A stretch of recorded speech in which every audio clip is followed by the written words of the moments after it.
Une meule de parmesan. Miam, miam, miam, miam, miam. Viens, on y va.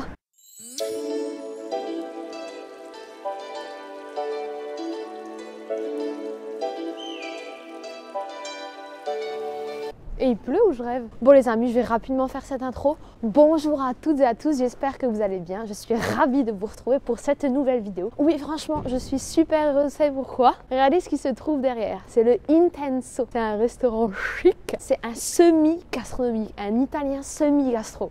Vous allez voir qu'il va y avoir du show culinaire. Ça va être bon, on va s'amuser. Donc, ce que je vous propose, c'est encore une fois, mettez-vous à l'aise et venez avec moi, on va passer un très bon moment. C'est parti.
C'est parti, regardez les images et surtout écoutez les instructions du maître.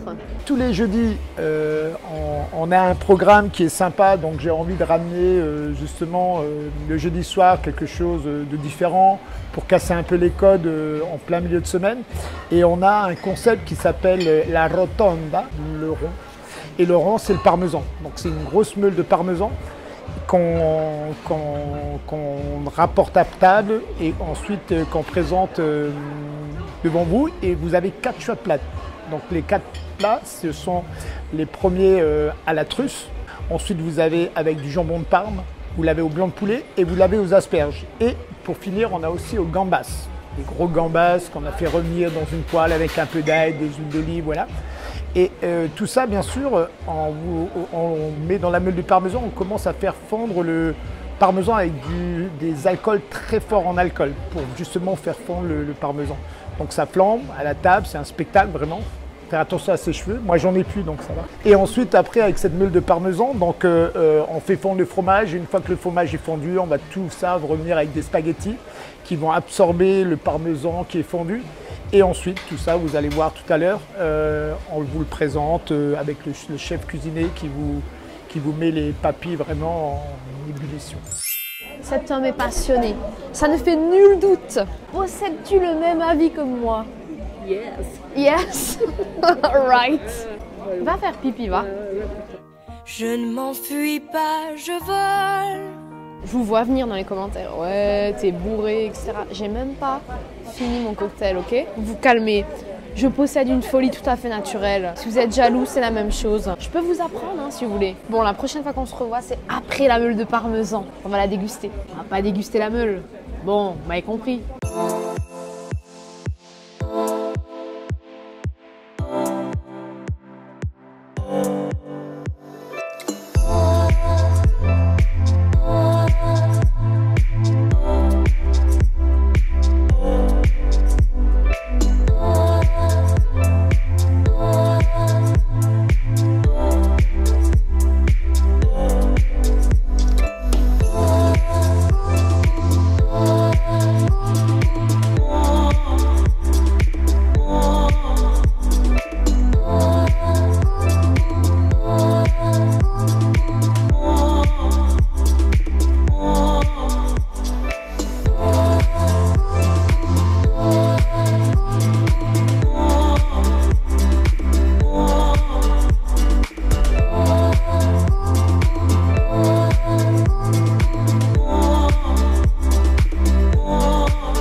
Alors, qu'en pensez-vous? Moi, je trouve ça magnifique. Donc, maman a pris les spaghettis à la truffe. Vous avez vu, un truffe fraîche râpée.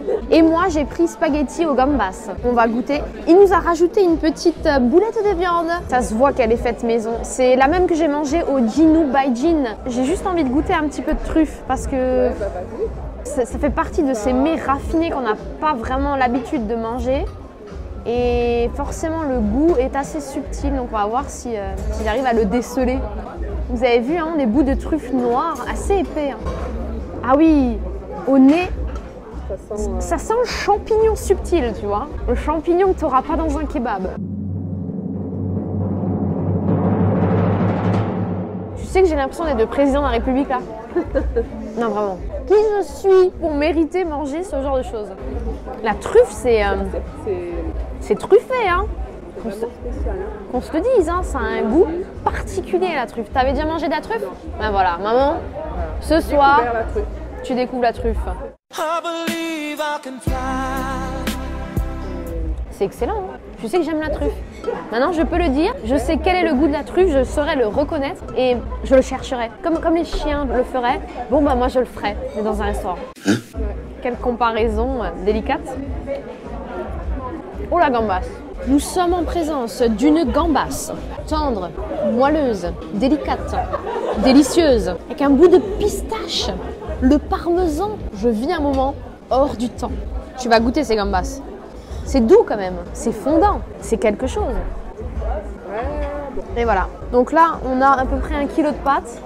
Donc on va y aller gentiment. Ah oui, donc vous avez vu, 2 alcools différents ont été utilisés. Je veux toujours parler trop vite. Je sais pas pourquoi, j'ai pas de train à prendre, hein, mais je veux quand même parler trop vite à chaque fois. Donc l'alcool utilisé pour les truffes, on va goûter, hein. Le reste de parmesan raclé. Tu as le goût d'alcool, sans l'alcool, hein, puisque évaporé, mais tu as le goût d'alcool avec le parmesan. Les amis, je suis en train de vivre une expérience. Et maintenant, le parmesan raclé avec l'alcool des gambas. Wow. C'est tout à fait différent. C'est plus sucré, un petit peu le mien, non? Mais des goûts comme ça, si je ne serais pas venue ici, je ne les aurais pas connus. Les amis, je ne sais pas si vous êtes italien ou pas. Il y a à peu près une chance sur 1 million que vous soyez italien. Non, je ne sais pas, mais voilà. Normalement, il ne faut pas couper les pâtes, hein, parce que sinon, c'est eux qui nous coupent la tête. Il faut simplement tourner avec... Normalement, je l'ai, voilà. Une cuillère. Il faut les tourner dedans, là, comme il l'a fait dans la vidéo. Tulut, tulut, tulut. Mais moi, ça m'arrange pas parce que ça fait des grandes bouchées. Et comme je mange comme une quoi? Comme une marina. Comme une marina, voilà. La cuisine, c'est leur passion. Il y a de la recherche. Ça se sent. Ouais, ça se sent. Ils ont envie de faire plaisir, en fait. Ils ont envie. L'objectif est totalement rempli. Oh bon Dieu. Oh bon. Combien de bons dieux je vais dire ce soir? Tu connais le rappeur de la pâte?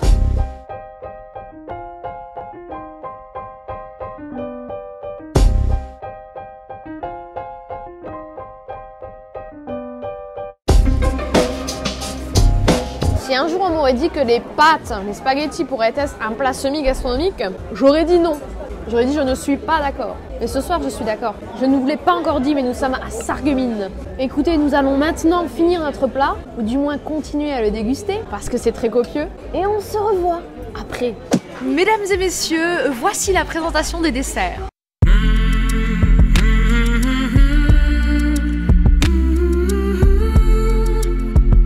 Tadam!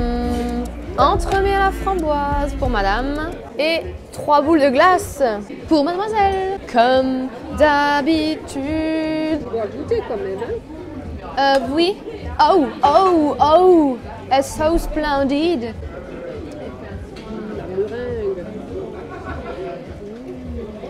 Maman, en plus, elle est fan de la meringue et il y a de la meringue. Le parti pris dans ce restaurant est de tout faire à l'excellence. Ils ont décidé de recruter le 3e meilleur jeune pâtissier de France. Rien que cela. Donc oui, c'est ce que je disais, on en discutait avec ma mère avant.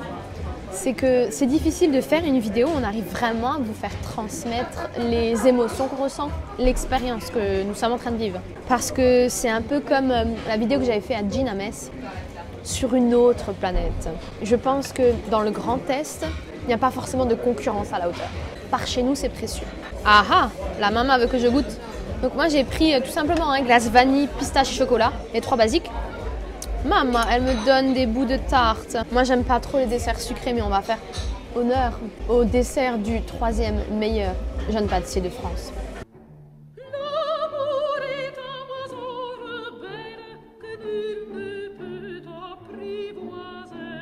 Tu dois adorer toi, avec la meringue là. Moi je suis pas fan de la meringue, tu vois. Mais c'est tellement bien présenté. Ouais, c'est pas trop sucré en plus, hein. Parce que parfois le sucre prend le dessus sur les autres goûts. C'est un cache-misère, mais là pas du tout. C'est très équilibré. Tiens, je retourne à mes glaces. L'honneur de la cuisine française est sauvé. Allez, sur ce les amis, je vous laisse. Je vous fais de gros bisous. Je vous dis à très bientôt. Restez là. Bye bye. Je lance le jingle. Notre fille Gisèle, je lui ai dit, fais le régime Bedwatcher. J'ai déjà fait le régime Bedwatchers. Bah alors t'as perdu combien? 3000 balles.